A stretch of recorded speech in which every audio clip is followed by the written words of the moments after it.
અમરેલી જિલ્લામાં માણસો પર વધ્યા સિંહોના હુમલા। ખાંભા ગીર વિસ્તારમાં સિંહોના હુમલાની સંખ્યામાં વધારો થયો છે। છેલ્લા 5 વર્ષમાં સિંહના હુમલાથી અંદાજે 20 લોકોના મોત થયા છે। જિલ્લામાં છેલ્લા 6 મહિનામાં સિંહના હુમલાથી 3 લોકો મોતને ભેટ્યા છે।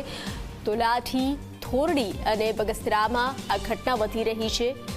હમીરપુરમાં ગઈકાલે 5 વર્ષના બાળકને સિંહણે ફાડી ખાધો હતો। તો સિંહના વધતા હુમલાના પગલે લોકોમાં ચિંતાનો માહોલ છે।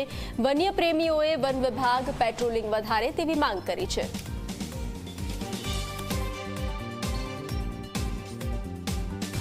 અમરેલી જિલ્લામાં છેલ્લા અઠવાડિયામાં 2 ઘટનાઓ બની જેમાં 2 બાળકોના ભોગ લેવાના છે। વન વિભાગ દ્વારા બી પૂરતા પગલાઓ લેવામાં નથી આવતા, જેમ કે સિંહોના જે ટ્રેકર છે એમને બી હંગામી ધોરણે રાખવામાં આવે। સરકાર દ્વારા કોઈ ભરતીઓ કરવામાં નથી આવતી। પછી જે સિંહોના સંરક્ષણ પાછળ જે સરકાર દ્વારા ગ્રાન્ટ ફાળવવામાં આવે છે એ પૂરતી વપરાતી નથી, અથવા તો જે યોગ્ય રીતે વપરાવી જોઈએ એ ગ્રાન્ટ વપરાતી નથી।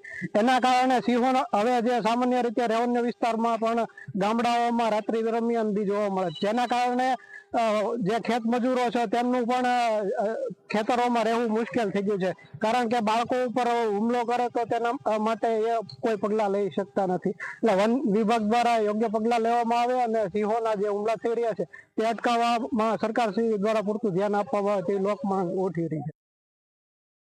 જ્યારે માનવ ઉપર હુમલો કરવામાં આદમખોર બની જાય અને એકદમ માનવનું માટી ખાઈ જાય પછી હાવજ એ માણસને જ મારે છે। આવા હાવજને તો તાત્કાલિક પકડી અને કોઈ પણ ઠેકાણે એની વ્યવસ્થા જંગલ ખાતાવાળાએ કરવી જોઈએ।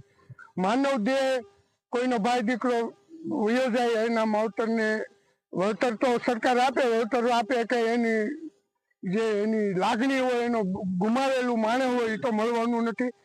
તો જંગલ ખાતાવાળાએ ખેતર પાણી વાળતા હોય કોઈ ખેડૂતો એને પાંજરા દેવા જોઈએ, પછી એની રૂમની ઓસરી ખુલ્લી હોય તો ત્યાં જાળી આપવી જોઈએ। જે કઈ માનવને બચાવ થઈ શકે એવું કામ જંગલ ખાતાવાળાએ કરવું જોઈએ।